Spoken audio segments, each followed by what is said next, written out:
Blessings and welcome to today's Law Enforcement Daily Devotional. Today we're in John chapter 6 verses 22 through 7, chapter 7 verse 1, Matthew 15 and Mark 7. And we're going to get started. John chapter 6 verse 24. This crowd that had been following Jesus, they knew where to find him.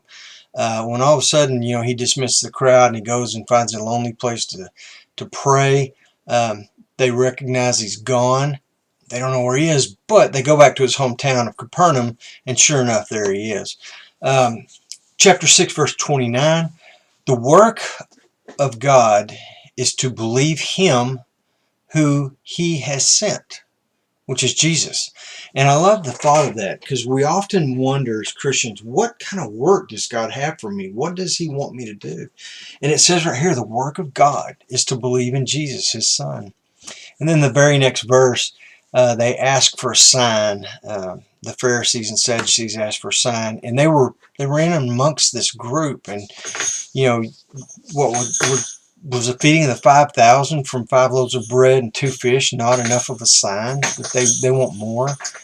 And then in verse 6:35 is one of the great I am statements from Jesus. He says, I am the bread of life, and those who hunger and thirst for Christ will be satisfied. In 6:44, Jesus says, no one can come to me unless the Father who has sent me draws him. God's going to draw the people he wants, and we're going to be the ones who follow him. He goes on in, I think it's 6:56, and he follows that up with another. Only the people who God has chosen are going to be the ones who seek me out. Love that thought that you and I are chosen by God. Verse 65 verse 65 says, and he was saying, for this reason I have said to you that no one can come to me unless it has been granted him from the Father. It's a hard teaching to think that there is predestination, but the Bible says there is. I had a professor one time that says, so do we have choice? Or are we predestined? Two questions. Are we predestined, or do we have choice? And his answer was yes. Yes, we're predestined, and yes, we have choice. And I love that answer. So just know that you have choice and you are predestined. And then Matthew 15:3 says, why do you yourselves transgress the commandment of God for the sake of your traditions? There's a lot of backstory to that, but basically understand that God does not follow the rules of our traditions. Jesus didn't follow the rules of human tradition. God set out the law. God's the authority, and that's what we follow, not man-made traditions. And it's a good lesson. It's a good study. It is not what goes into a man that defiles him, it is what comes out of his mouth.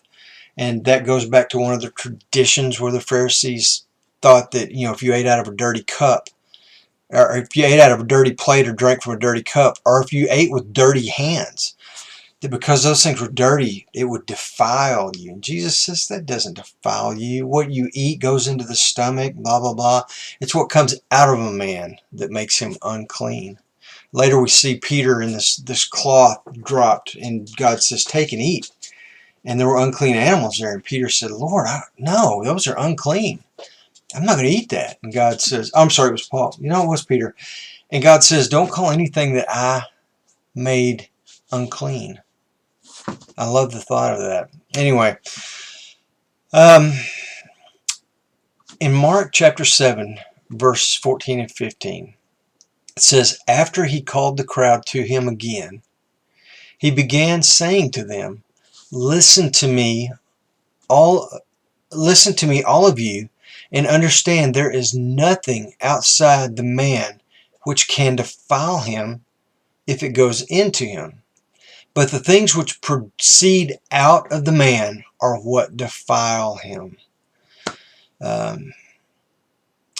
We've got to understand that the things that come out of our mouth, the things we say, whether they're crass or they're rude, or even when we're dealing with suspects or criminals, the things we say to them defile us.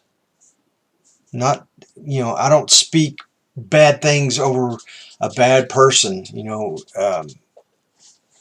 The things that I speak over them, the things that I speak out loud defile me. And that's just something I wish we could all just sit and ponder and just really meditate on, taking our heart deep and think about it for an hour or so. But we will have to give an account for every careless word that we speak. It's not what goes into the man that makes him unclean. It's what comes out of the man that makes him unclean. All right. Tomorrow we're in Matthew 15 and 16. We're going to be in Mark chapter 7 and Luke chapter 9. So read ahead, and I'll see you back here tomorrow. In the meantime, you guys be safe.